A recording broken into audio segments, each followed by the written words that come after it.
My parents chose my brother, stole my girlfriend, and hid my child, but they never expected the envelope I was holding. The ocean was calm the day I saw her again. The waves moved slowly, touching the sand like they were afraid to disturb anything. The sky was pale blue, almost too peaceful.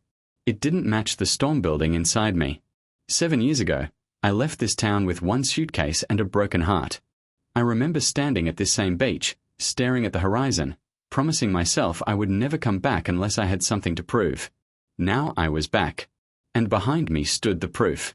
A $6.8 million glass beach house, shining under the sun. Floor-to-ceiling windows. Clean white walls. A balcony facing the endless water. Every inch of it built with money I earned alone. Every brick felt like a quiet answer to the words my parents once threw at me. You'll fail. You're not as smart as your brother. Stop dreaming. They never believed in my startup. When I was 19, they told me to leave if I wanted to waste my life. So I left. And I never forgot. 2 days ago, I saw pictures online. My parents at the airport. Smiling. My older brother and his wife beside them. Caption: Family vacation begins. No call. No message. No invite. I stared at the photo longer than I should have. It wasn't the vacation that hurt. It was the word family. Then my mother called. Her voice was soft, almost sweet.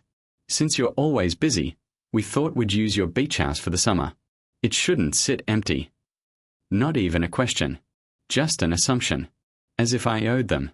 As if the house wasn't built from nights I didn't sleep. From years I ate cheap meals to save money. From the pain they caused. When I pulled into the driveway that morning, I saw their car parked outside. Suitcases near the door. Laughter floating from inside the house. They were already comfortable. I stepped onto the sand instead of going inside. I needed air. That's when I saw her. Lena. She stood near the shoreline, barefoot, her dress moving gently in the wind. Her hair was longer now, but I would recognize her anywhere. She looked at the water the same way she used to, like she was searching for answers in it. We hadn't spoken since the night everything fell apart. The night she disappeared without a goodbye. My chest tightened. She turned slightly, as if she felt my presence. Our eyes met. 7 years of silence stood between us. And in her eyes, I saw something heavy. Something she had been carrying alone. I knew then. This visit wasn't just about my parents wanting my house. It was about the past coming back to face me. You look different, Lena said softly. Her voice was almost lost in the sound of the waves. It was the same voice I used to hear late at night when we would sit on this beach and talk about dreams that felt too big for this small town. So do you, I replied. For a moment, we just stood there. The space between us felt small, but the years between us felt endless. We began walking slowly along the shore. The sand was cool under my shoes. She walked barefoot, like she used to. Every few steps, our arms almost touched, but never did. You really built all this? She asked, glancing toward the glass beach house. There was something in her eyes, not jealousy, not pride. Something quieter.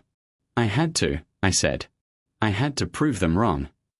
She didn't ask who them was. She already knew. 7 years ago, everything fell apart at once. My parents had made it clear they believed in my older brother, not me. They invested in his safe career. They praised his simple choices. When I told them about my startup idea, they laughed. My father said I was chasing fantasy. My mother said I was embarrassing the family. That same night, Lena stopped answering my calls. I thought you gave up on me, I said, keeping my eyes on the water. She stopped walking. I didn't, she said quickly. Too quickly. I looked at her. The wind pushed her hair across her face, but she didn't move it away. You disappeared, Lena. No goodbye. Nothing. Her fingers twisted together nervously. That was new. She used to be stronger than that. I didn't have a choice, she whispered. Those words didn't sit right with me. What does that even mean? I asked, my voice tightening. Her eyes shifted toward the beach house balcony. I followed her gaze. My parents were standing there, watching us. Even from a distance, I could see my mother's posture, straight, controlled. My father's arms crossed, always judging. They came to see me, Lena said quietly.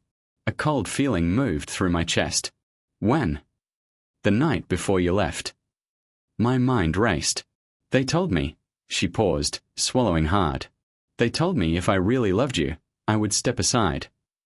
My fists tightened without me realizing. They said you were unstable, that your business would fail, that staying with you would drag me down. I felt heat rise inside me. And you believe them? I asked. I didn't want to, she said. But they sounded so sure. They said you didn't want me holding you back. That's a lie, I said firmly. I know that now, she whispered. The wind grew stronger, lifting sand around our feet. But something still felt unfinished. She was holding something back. You're not telling me everything, I said quietly. Her hand slowly moved to the necklace around her neck. She held it tightly, like it was the only thing keeping her steady. I didn't leave alone, she said, her voice barely above a breath. And suddenly, the air felt too thin to breathe. I was pregnant. The words did not sound real at first. They floated between us, light and quiet, but they hit me like a wave crashing against stone. What? My voice came out dry. Lena's eyes were shining, but she wasn't crying. She had already cried these tears years ago. I found out a week after you left, she said. I tried calling you. Your number was disconnected. I went to your apartment, but you were already gone. I felt my heart pounding in my ears. I didn't change my number, I said slowly. They did. My father cancelled my phone plan the day I moved out. She closed her eyes for a second, like another painful piece had just fallen into place. They told me you left on purpose, she whispered. They said you wanted a fresh start without me, that you didn't want the responsibility. Every sentence felt like a knife turning deeper. I would never. I stopped. My voice broke. I would never leave you like that. I know, she said softly. I know now. The ocean roared behind us, louder than before. Or maybe it was just my blood rushing. I have a daughter, she continued. She's 6. 6. 6 birthdays. 6 years of first steps, first words, first days of school. And I wasn't there for any of it. She has your eyes, Lena said, and this time her voice trembled. For a moment, I couldn't speak. My parents didn't just doubt me. They didn't just exclude me from vacations or family photos. They erased me from my own child's life. I slowly turned toward the house. Through the glass windows, I could see them moving around inside like they owned everything. Like they still controlled the story. But they didn't. Not anymore. I reached into my jacket pocket and felt the envelope. Thick. Sealed. Final. I had prepared it weeks ago, before I even knew about my daughter. I knew my parents would try something. They always did. Inside was a legal document. That morning, the ownership of the beach house had officially changed. It no longer belonged to me. And it definitely did not belong to them. It now belonged to a trust. In my daughter's name. With one clear condition written in bold letters. My parents were permanently banned from the property. No access. No claims. No future inheritance from me.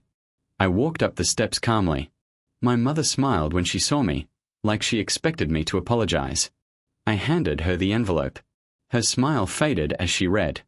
My father grabbed it, his hand shaking slightly. His eyes moved quickly across the page. No access, no claim, he read aloud. My mother's face turned pale.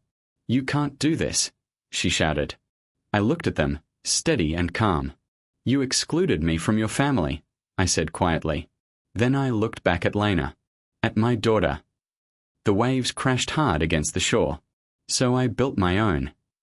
And this time, they were the ones left out.